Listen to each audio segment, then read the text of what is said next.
Hi, Steve Kelly from Safety First. In this video, we look at variable annuities. As always, you should not regard this as legal or financial advice of any kind. This is meant solely for informational purposes. Now, there are 5 main things you should know about variable annuities. Whenever brokers, financial advisors, TV shows, magazines, or newspapers, or others refer to annuities, they are most often referring to variable annuities. When you think of variable annuities, you should think about mutual funds. When you deposit your money in a variable annuity, the insurance company does not keep your money safe in its general fund as it does with fixed annuities. Rather, all of your money is passed through to various mutual funds. You, not the insurance company, bear 100% of the risk. The safeguards of the legal reserve system do not apply to these funds, as there is no way to insure risky investments. Variable annuities can have very high fees.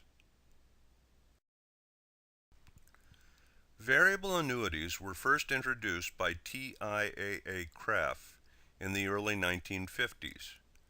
Due to regulatory issues, they didn't really take hold outside of group and institutional investors until the late 80s and early 90s, when stocks were shooting through the roof and capital gains taxes were nearly as high as ordinary income taxes. Mutual funds were becoming very popular, and many people plowed their earnings back into the funds. However, every time a security was sold for a profit within a fund, people were taxed at these very high capital gains rates, even though they were not accessing their money. People were getting killed on their taxes. In that environment, variable annuities began to make a lot of sense, because even though they are taxed as ordinary income, they are not taxed on them until you take your money out of the annuity. And risk appeared to be quite low because stock prices looked like they would keep going up forever. Then in 2003, capital gains taxes were lowered to 15% on assets held 12 months or longer. In addition, stocks and mutual funds became very volatile. So there was less of an incentive for them. Funds which held securities for 12 months or more were only taxed at 15%, while all growth in variable annuities is taxed at ordinary income rates. In addition, growth in the current market environment became much less certain. So in order to make variable annuities look like safe investments, insurance companies started adding riders to them to make them appear safer. These riders generally take the form of guaranteed death benefits and guaranteed income riders. With these new bells and whistles, the investment community was armed with new securities that they could market as safe investments. Insurance companies love variable annuities because they are huge moneymakers. Further, they do not have to retain any capital reserves on variable annuities other than to cover the riders. This means the investor takes all of the risk and the insurance company gets to reap in huge fees. Securities firms love them because they can bury lots of undisclosed fees within the contracts. And again, they are taking none of the risk. It is all passed along to the investor. And of course, brokers and fee-based advisors love them because they carry very high commissions, usually much higher than the amounts they get on managed money or consulting fees. And they can continue to charge their management and consulting fees as well. Everyone wins with variable annuities. Everyone, that is, except the consumer. Today's top experts do not recommend variable annuities to retirees for a couple of main reasons. First, the tax advantages are unclear in today's world where capital gains taxes are much lower than the ordinary income tax rates assessed on annuities. And the second big reason is fees. Fees can range from 2.5% to 4% on the average variable annuity, and many of those fees are not on the statement the client receives. Jane Bryant Quinn of Newsweek says of variable annuities, "You rarely find me so deeply angry at a common investment product that I dream of blowing it to smithereens, especially one that's sold by America's leading financial institutions, commands $393 billion in assets, and sounds like a winner for retirees. But stand back, I'm going to light the fuse. My target, tax-deferred variable annuities." Jim Cramer of Mad Money says of variable annuities, "What kind of business takes your money and then invests the money in complex derivative securities or crummy real estate investments? If you guess the variable annuities market, go to the front of the line. Unfortunately, these days, the front of the line in the variable annuities market heads right off a cliff." Susie Orman says of variable annuities, "I hate them with a passion, especially in a retirement account like an IRA. Variable annuities have all these extra fees and tax issues and penalties, but, oh, that's okay, because they give you a tax deferral. But a retirement account is already tax deferred without all those fees.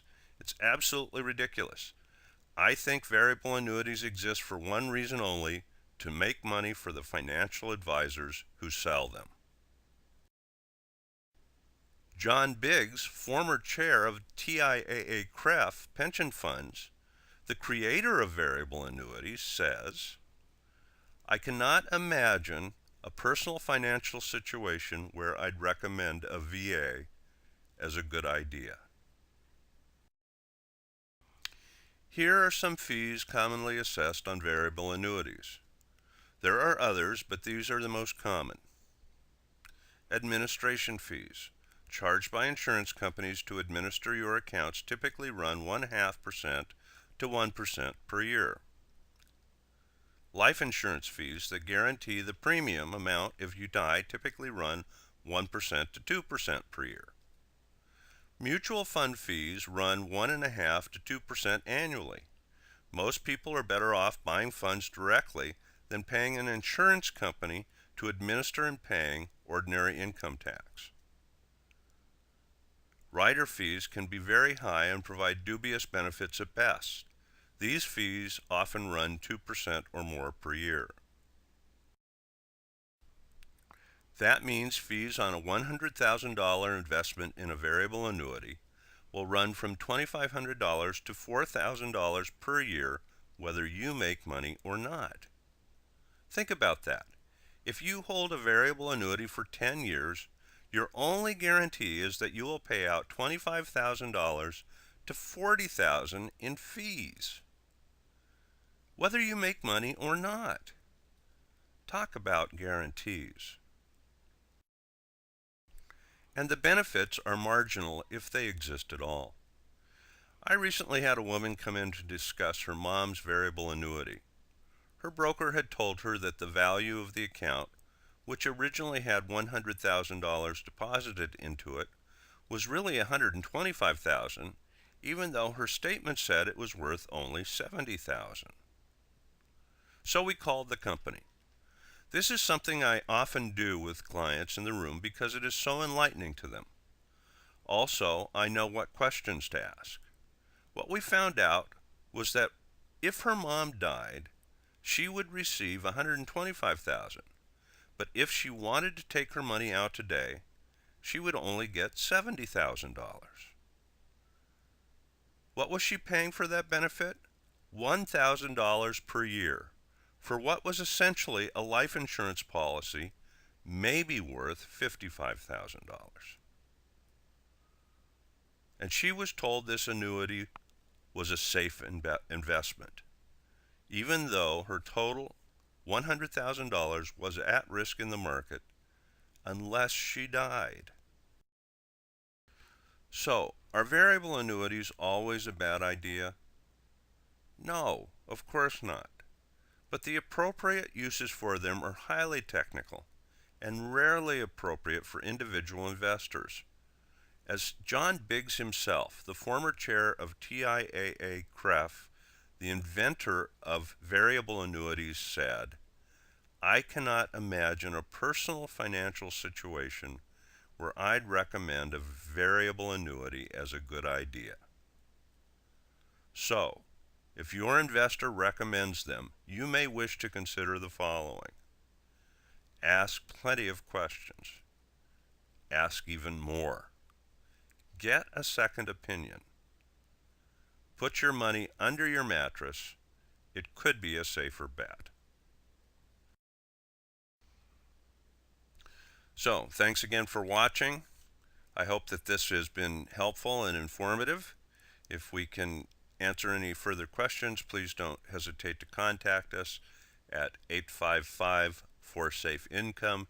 That's 855-472-3346. Or, of course, you can always email us at info@truefinancialhealth.com or check out our website at www.truefinancialhealth.com. Thanks and have a wonderful day.